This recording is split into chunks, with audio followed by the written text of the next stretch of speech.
So the two bag drills that we have for this section are kind of opposites of each other. One is a strike down, the other is a strike up. So they're not very complicated strikes, but they're very necessary skills to have. And the important thing is, of course, using them with the Tai Chi type generation of power, not with excess tension or with trying to, muscle your way through things.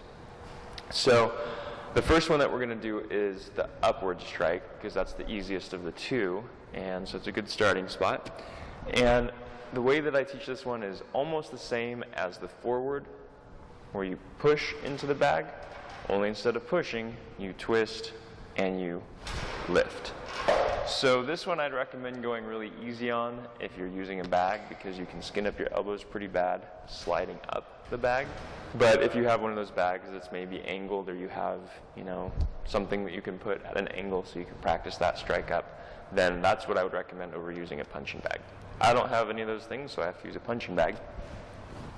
And the idea is you come in and it's up rather than out. So there, lifting up. Now you want to make sure you have that same bend in the wrist as you come up, so that you can come up without hitting yourself.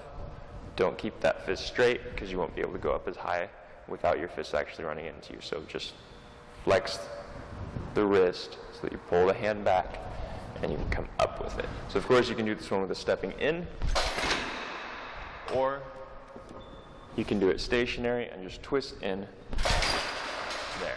But the idea is the strike is up here rather than forward like in the previous video or a couple of videos ago.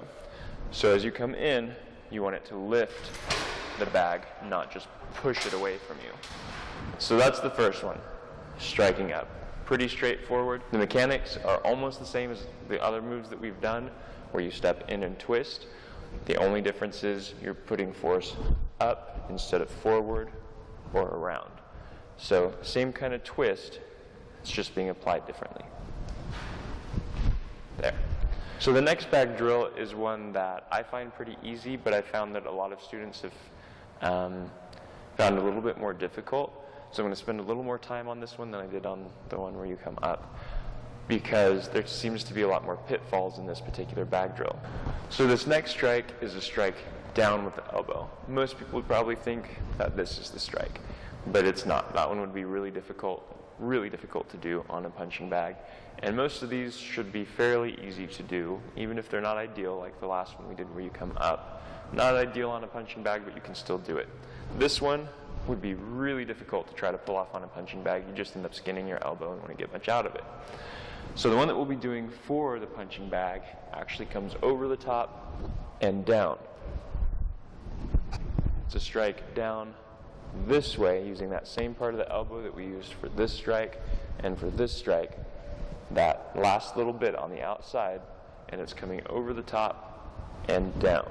So the way this one looks is from here, you bring the elbow up, you're going to whip into it, body motion, and it comes there. So again, from here, over the top, same body motion, and you can start from a 4-6 stance, shift into a forward stance as you go into this, here. Now you want to be careful. Here I'm still over my base. Here I'm not, so you don't want to lean into this way out here where you're off balance. You want to make sure you stay over your base and strike from the top down. Now this is another good one to skin up your elbows. There's a couple of them like that. So from the other side, what it looks like, coming over here.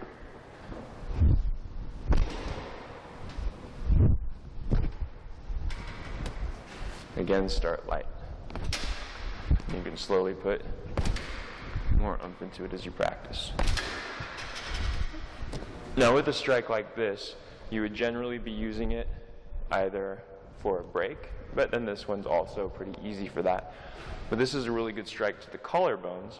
So as you do this, think about the height of your collarbones and make that kind of your target spot that you're coming down on as you come through this. So it's this kind of a dropping down that happens, make sure it's not coming across. We already did that strike, that's a different one. It's not here, it's here. And you see how my hand is turned so that my fingers are coming toward me? You have a relaxed hand as you do it, so you aren't jabbing yourself, obviously.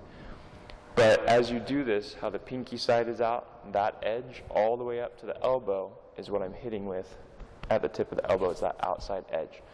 Don't chicken wing it. You don't want to come over and hit with the top. So if my hand's like this, you can see that the back of my hand, if I follow it up, I don't want to hit with that. It's not this. I turn that, so it's the outside edge, and I hit with that. Over the top, down. Twisting, body motion, relaxed, there.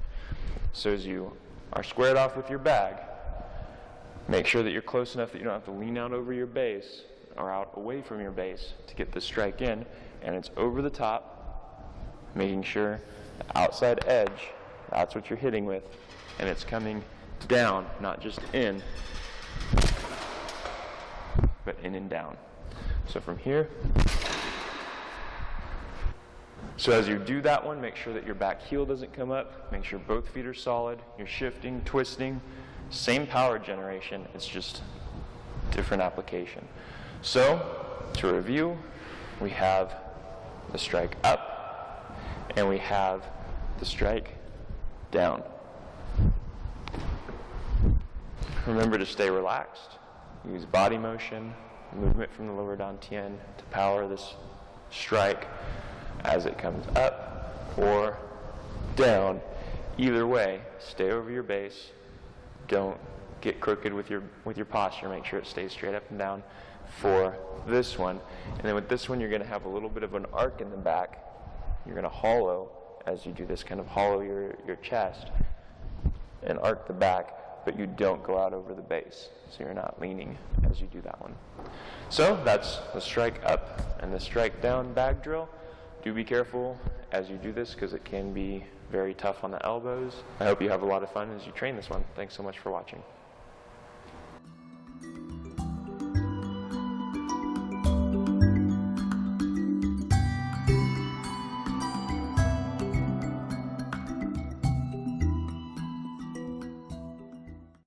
So I want to tell you all about the latest product from the Pure Trim company. At least this is the latest one as of the time of this filming. It's called Liver Master, and it's basically an herbal blend for your liver. I'll tell you what I've noticed since I've started using it. It's supposed to be used on like a 90-day kind of liver program that you can go on. And what I've noticed is that I sleep better and my energy seems to be a little bit more even through the day instead of having a lot of peaks and valleys. It tends to just kind of carry through. So I don't know if you'll have the same experience, but it might be worth trying out. So you can find out more about Liver Master, what's in it, what it's used for, if you visit the website that's at the bottom of the screen. I hope you try it out, and I hope you learn to love it as much as I do. Check it out, Liver Master.